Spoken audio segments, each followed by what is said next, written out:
I could see that friendship is impacting directly the lives of many people, marginalized people, especially in the north, in Banda, and in the south.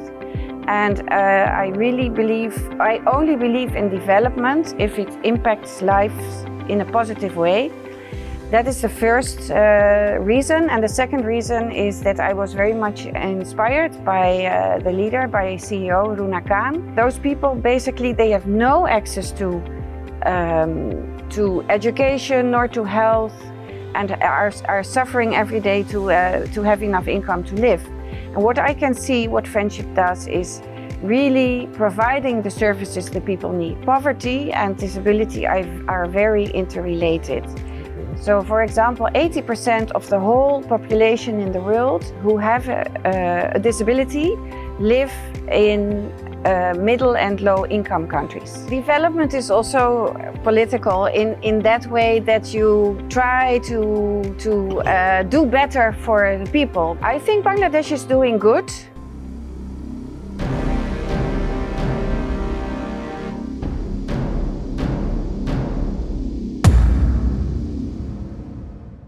প্রিয় দর্শক, আপনাদের সবাইকে স্বাগতম TVS face to face শোতে।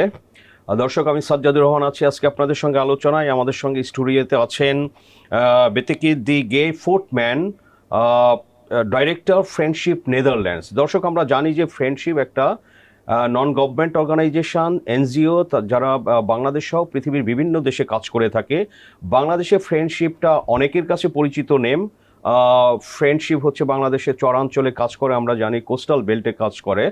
So সেরকম আমরা একজন অতিথিকে পেয়েছি যিনি হচ্ছেন যে এই ফ্রেন্ডশিপ কি করছে, বিভিন্ন দেশে কিভাবে কাজ করছে এবং সেগুলোর আসলে ইম্প্যাক্ট কি। সো দর্শক, সেগুলো নিয়ে আমরা আলোচনা করবো এবং আপনাদের সঙ্গে শেয়ার করবো আজকে আমরা। So Betteke, welcome you to Bangladesh and TVS studio also. Thank you very much. Yes. So what actually inspired you to establish, NGO like Friendship and, support vulnerable communities in Bangladesh and some other countries? Yeah, so I didn't establish Friendship Netherlands. It was already established before. But what inspired me to work for Friendship Netherlands and serve Friendship Bangladesh in its work is for two things.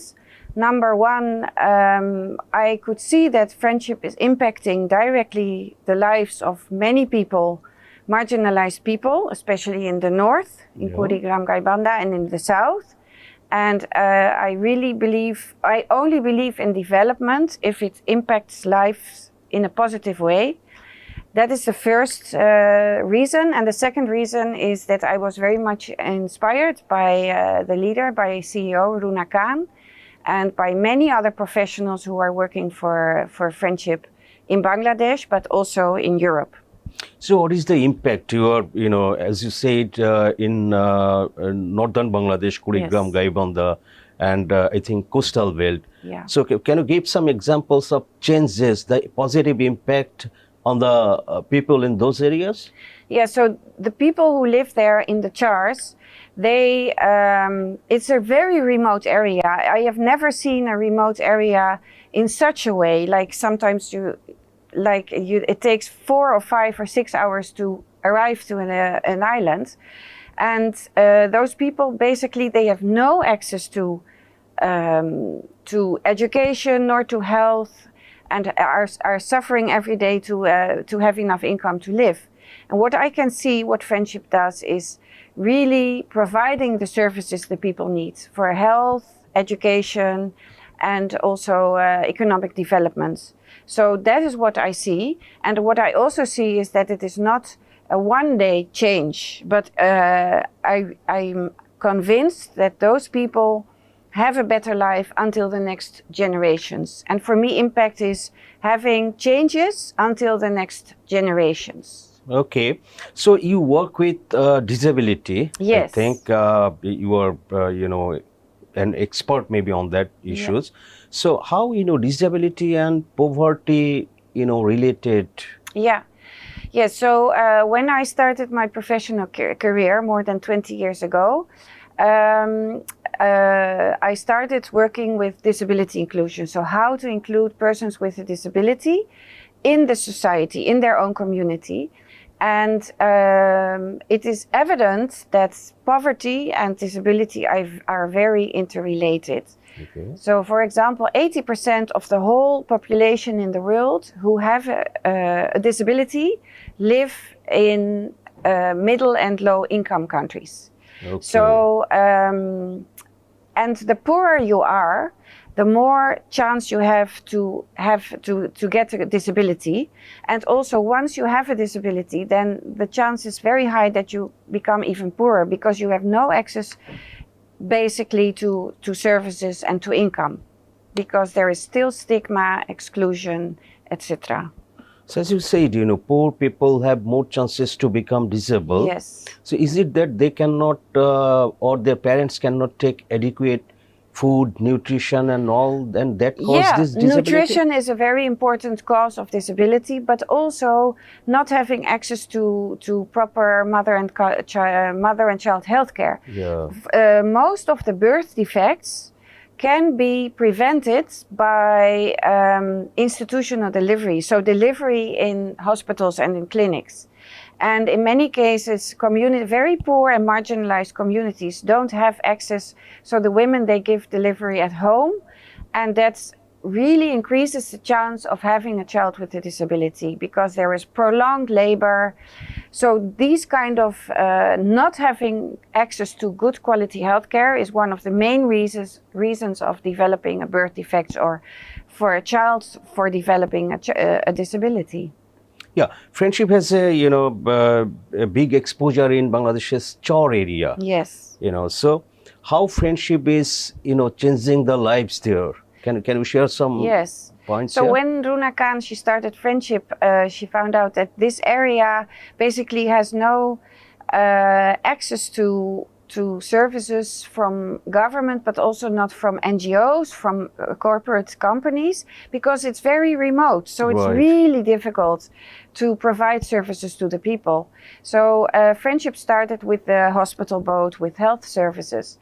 That was the first step. And then also in schools were created, and which are very easily dismantleable. Because the chars sometimes, as you know, there are floodings and the climate change is affecting the community. So the schools can be dismantled and be built up in another char or after some time. Also plinths. So there are plinths on the chars which can be built, which can protect people from strong floods or other natural disasters. So all these solutions who are being invented by the people from the community with the technology that friendship and the resources that friendship can provide, that is very clear. So the communities in friendship are very close. Basically, they merge with each other. Okay. So Chor communities people, they are really very, I think they are deprived of many facilities, basic facilities, and friendship has taken many of those facilities to those, communities. So can you give us some example that, people there, have changed their life, they have got educated, they have got, university education, become doctor or engineer. Is there any kind of example like this? Yeah, so there are some girls from the chars who started primary education in friendship schools, then went to the secondary schools, and then were selected for university education. And also two young girls went to the COP in Dubai some months ago to tell their stories about how climate change affects their lives. So that is one example. Another example is from my experience as a disability expert.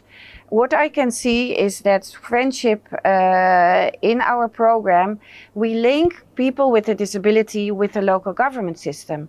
And there is a social safety net. So once they have this Shuborna card, I don't know how to pronounce in Bengali well, but this identity card, that gives them the right for a small, let's say a small amount of money every month. And that is the start of being accepted by their families. And not only that, but also contributing to the family income. Not only being a burden, but also a liability. And that's why it's very important also to give the opportunity to children with a disability to go to school, because they are, in many cases, they are physically disabled, but they can be better than their peers who don't have a disability. So all those kind of initiatives are there. Right.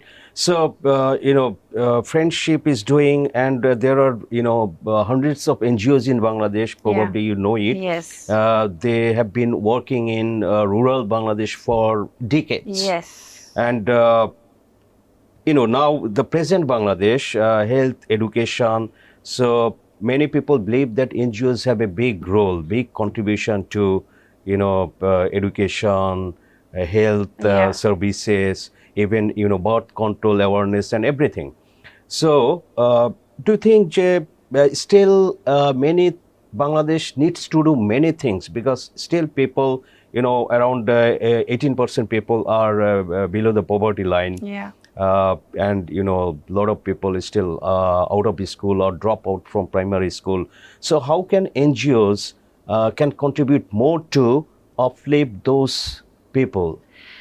I believe that NGOs can help the government of Bangladesh to reach to all persons in marginalized positions and in remote areas. So my strong belief is that NGOs, they should not adopt the same role as the government, because the government is responsible for all the citizens. What the NGOs can do and should do and are doing is to support the government to reach out to all citizens of Bangladesh. So I think that NGOs, we are there, like us from the West, you could say, we have a temporary role. Because finally here in Bangladesh, the people develop themselves, and they should raise their voice towards the government. So the NGOs can support and strengthen the government and can help the people in rural settings, like the church in the north, to be linked with the government system. You have worked in Africa, yes, our neighbor Nepal, yes, and Bangladesh. So how do you compare, Africa, Bangladesh, and yes, Nepal? yeah. I mean, the livelihood and, poverty, and just a bit, comparison. Yes, so there are many similarities, like people who are marginalized in Africa are having the same struggles as marginalized people here in Bangladesh or in Nepal. And what they need is support to build their self-confidence and to raise their voice so that they can get the services as all people get. And so there are many similarities, but there are also differences. Like Congo, where also I am active now, it is a conflict area. There is really extreme poverty. And the government in Congo is very, very weak. Basically, they don't have control over the country. And here in Bangladesh, I see a lot of opportunity. So it will not be that difficult to get all the people in the mainstream development as it is in Congo. And also with the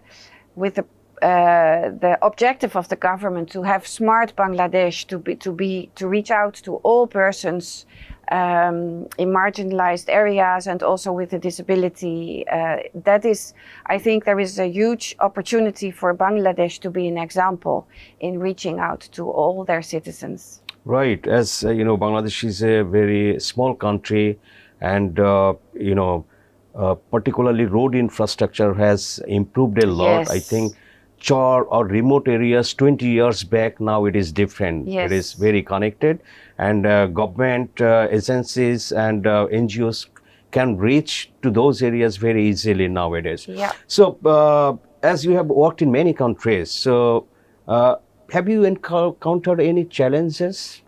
Yes, of course. So in many cases, the mindset of people is a challenge. But at the same time, it's a misunderstanding that the mindset cannot be changed or can only be changed in a long period of time. That is not true.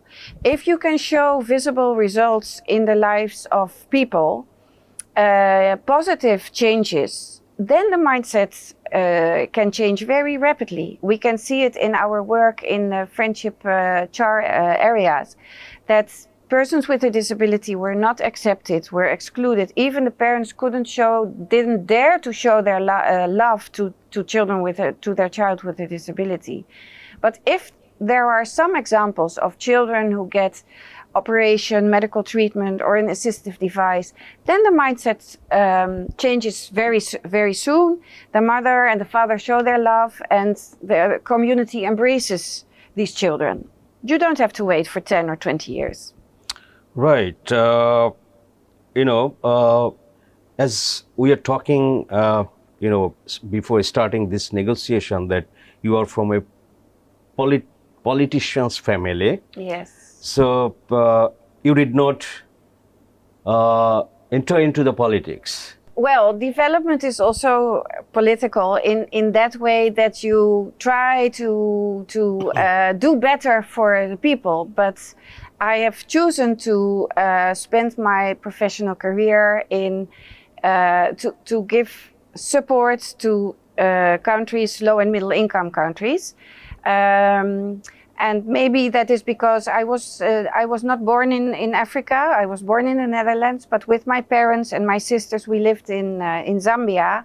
And there I encountered inequality as a girl. I think I was like 8 years old. And I discovered that I went to a school with also black children. And there I discovered that people treated me differently than my black girlfriends. And until then, I never realized that we had a different color. So, and there is where maybe the seed was planted to do something to, let's say, fight inequality. Okay, that's from your childhood. Yes. You have been inspired to do something for the society and the community. Yes. Yes. Tuna Fasi. Yes. What prompted you to, establish such an organization, and actually what does it mean? Yeah, so Tuna Fasi is my own company. I started that company 5 years ago because I wanted to share my to use my knowledge and experience in more countries. And the meaning is, Tuna Fasi is a Swahili word. Swahili is a language which people speak in Kenya, Tanzania, Congo. And the meaning is, we all have a place. So again, that refers to disability. So also people with a disability and also people from marginalized communities, we all have a place in this world. And we have to make the environment in such a way and to enable the environment. That is for me the role of NGOs, to make an enabling environment so that everybody has a place in this world. Right. So climate change, it's a big issue now. We all know temperature is rising. And Yes. in 2023, it was, 1.5 degrees centigrade temperature has increased. And Bangladesh is one of the, most vulnerable countries Yes. in the world. Yes. As Friendship is working with, coastal people. So, this, as you are from a developed nation, Netherlands. Yeah. So developed countries are not, funding the vulnerable countries as they committed in 2015 or different times. Don't you think that developed countries should come up with Yes. more funds, not only funds, expertise, technical know-how, Yes. how people, vulnerable people can can improve their lives? Yes, because climate change, actually, we in the West, we are giving much more burden to the climate change. We are the one who produce much more burden than and have people been producing for decades, centuries. Centuries, yes, that is very true. So we should be the ones to come up with resources to compensate. And I know that during the different COPs, different climate summits, these agreements were made, but as a lot of agreements, they do not come to reality. But I think that we should take the responsibility to not only contribute with financial resources, but also with technology, as you rightly say. And Bangladesh and the Netherlands, we are both waterlands. Yeah. So, and we have both experience with protecting our citizens from, we make use of the water, but we also have to protect ourselves against the water. And we are providing, we are supporting the country, but it can be done much more. So what is your suggestion? What Bangladesh should do more to, chase this climate change impacts? Yeah, I think Bangladesh is doing good because, we all know from the newspaper and from the news that Bangladesh is one of the most affected countries. Mm-hmm. I think it will come, and time and again we have to, like you say, we have the right, like in Bangladesh, we have the right because we already are suffering. So we have the right to be compensated by rich countries, and we should raise, you as Bengali people should raise your voice time and again in international platforms, so that it will become reality. Basically, you provide funds to friendship, I think, Yes, I am the one who is, let's say, my responsibility is to connect philanthropists in my country and also other foundations to Friendship Bangladesh. So I am responsible for making partnerships. And that is growing. I can see, though, also we are already in a little bit in an economic crisis. The work that Friendship does is very much appealing towards philanthropists and entrepreneurs, because they are really keen on seeing the social return on their investments. And they see that actually the lives are changing positively. In a sustainable way, and that it is promoting the self-reliance and the independency of people who are living in marginalized communities. So as you said, you motivate philanthropists in your country and maybe in the other Western countries. What do they say, where are their interest? How they can get interest to support a project in, the points, main points, how they are attracted. What do they say? Say? They are attracted because Bangladesh is a country which is very much affected by climate change, number one. Number two, they are attracted because Friendship is really impacting the lives of people.